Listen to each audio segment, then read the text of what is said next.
안녕하세요. 한동화의 식이보감입니다. 오늘의 식품 주제는 바로 총명하게 하는 용화육입니다.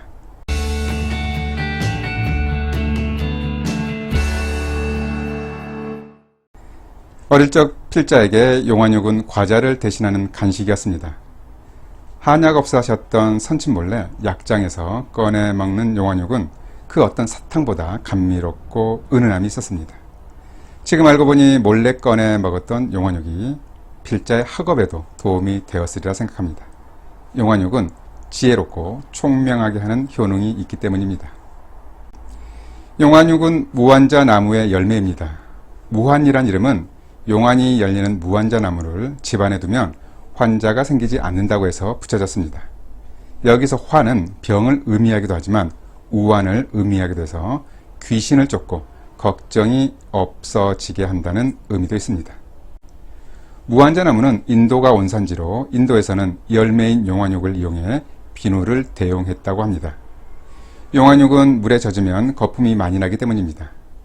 이에 비누를 뜻하는 SOAP, 소프를 붙여 영어로 소프베리라고 부릅니다. 아마도 용화육 비누로 몸을 씻으면서 무환을 바랬을 것입니다. 용화육은 맛이 달고 기운은 평하고 독이 없습니다. 동의보감에는 용의 눈처럼 생겨서 용안이라고 이름하였다라고 했습니다. 용안 열매가 둥근 것을 용의 눈에 빗댄 것입니다. 용안 열매의 과육은 약으로 사용하고 안에 있는 단단한 씨는 풀과에서 염주를 만드는 데 이용됩니다. 용화육은 무엇보다 단맛이 가장 강한 약재 중 하나입니다. 건대초보다도 달고 맛있습니다. 이에 쓴맛이 나는 한약을 먹기 힘들어하는 아이들에게 일부러 처방하기도 합니다. 승종원 일기 영조편에는 용화육으로 다식을 만들어 수시로 드시면 맛도 좋고 병에도 이롭다 라는 내용도 나옵니다. 용화육은 왕실의 진상품이었습니다. 조선 왕조실록 연산군을 보면 중국으로 가는 사신편에 용화육과 여지를 많이 사가지고 오게 하라는 정교를 내리기도 했다는 내용이 나옵니다. 본초 강목에는 한나라 때 남해 지역에서 늘 진상하여 백성에게 큰 피해를 주었다. 임무연의 수령인 단강이 상소를 올려 그 상황을 아뢰자 후한의 화제는 그 말에 감동하여 진상을 중지하라는 조칙을 내렸다 라고 합니다. 과거 중국에서도 용화육은 귀했음을 알 수 있는 대목입니다. 용화육은 총명하게 하고 치매를 예방합니다. 본초 강목에는 오래 복용하면 혼을 튼튼하게 하고 총명하게 하며 몸이 가벼워지고 늙지 않게 하며 신명을 통하게 한다 라고 했습니다. 이러한 점에서 용화육은 지혜로움을 더한다고 해서 익지라고 부르기도 합니다. 총명이란 단어는 잘 듣고 잘 본다는 의미로 귀와 눈이 밝아진다는 것입니다. 이는 용화육이 인지 능력을 강화시키는 효과가 있다는 것을 알 수 있습니다. 용화육은 마음을 편하게 하고 건망증에 좋습니다. 의감중마에는 용화육은 지혜롭게 하며 건망증과 심장이 두근거림을 치료하며 총명하고 기억력을 좋게 한다 라고 했습니다.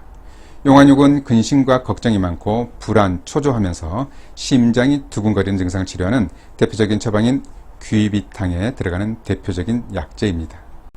따라서 귀비탕은 중년 여성들의 건망증이나 수험생들의 보약으로도 많이 처방됩니다. 용화육은 오장의 사기를 제거합니다. 동의보감에는 오장의 사기를 주관한다 라고 했습니다. 의학인문에는 용화육의 기운은 비장으로 되돌아가서 심장을 안정시키고 신지를 키운다. 따라서 오장의 허사가 이를 따라서 안정되는 것이다 라고 했습니다. 용화육은 그 자체로 해독 능력이 있다기보다는 긴장도를 낮추기 때문에 교감신경을 억제하고 반대로 부교감신경을 활성화시켜 내부 장기의 해독 능력을 키운다는 의미로 해석할 수 있습니다.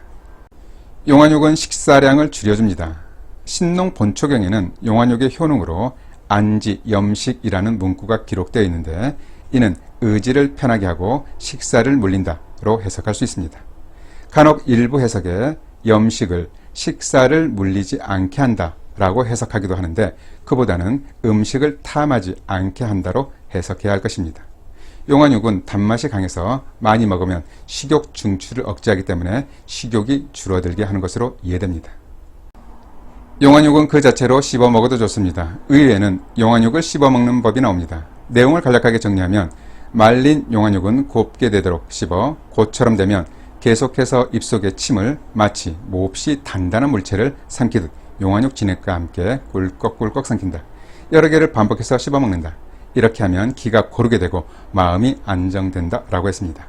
이 방법은 용화육 자체의 효능과 함께 오랫동안 씹음으로써 치매 분비량을 늘려 면역력을 높이는 효과도 얻을 수 있는 방법으로 생각됩니다. 용화육은 술로도 담가 먹습니다. 의본에는 수명을 연장한다는 연수주가 나오는데 좋은 상품의 소주 한 항아리에 용화육 한 근, 개수나무꽃 4냥, 백당 8량을 넣고 단단히 봉하여 해를 묵히는데 오래 묵힐수록 좋으니 그 맛은 맑고 좋으며 향은 달콤하다. 매 적당량을 취하지 않을 정도로 마시면 정신을 안정시키고 지혜를 바로잡으며 마음을 평쾌하고 안색을 좋게 하며 입안을 향기롭게 하며 질병을 없애고 수명을 연장시킨다라고 했습니다. 실제로 만들어 본다면 약주용 소주 1리터에 말린 용화육만 200g 정도 넣고 최소 한 달 이상 우려 마시면 됩니다. 마시는 양은 취침 전 소주잔 한 잔 정도면 적당하겠습니다. 당뇨병 환자는 용화육 섭취에 주의해야 합니다. 용화육의 당분은 포도당과 자당으로 이루어져 있는데 당도는 81브릭스로 매우 높습니다.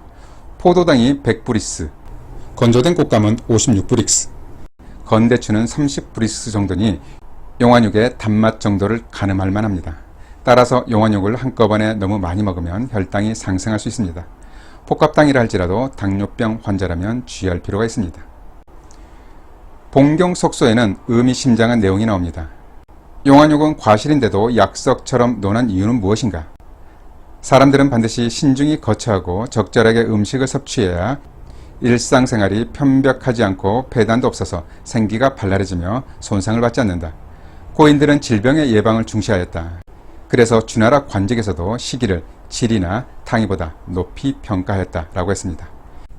용화육은 과거 시기에 주된 치료용 식품으로도 사용된 것입니다. 전설 속의 동물인 용의 눈을 닮았다는 용안, 적절하게 즐겨 먹는다면 용이 될지 모릅니다.